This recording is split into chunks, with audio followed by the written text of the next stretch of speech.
எத்தனை முறை அழித்தாலும் அசுரன் மறுபடியுமாக தோன்றி மாடாக வந்து நம்மை நெருங்கிக் கொண்டே இருக்கிறான்.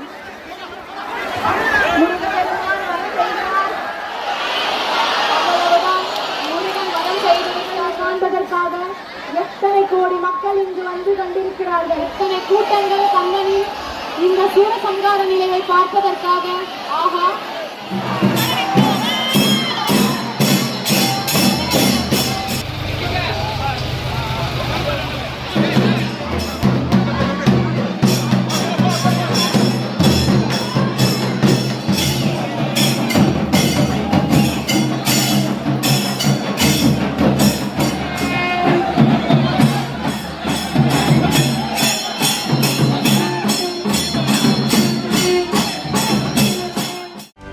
செய்திகளை உடனுக்குடனும் துல்லியமாகவும் தெரிந்து கொள்ள சப்ஸ்கிரைப் பண்ணுங்க.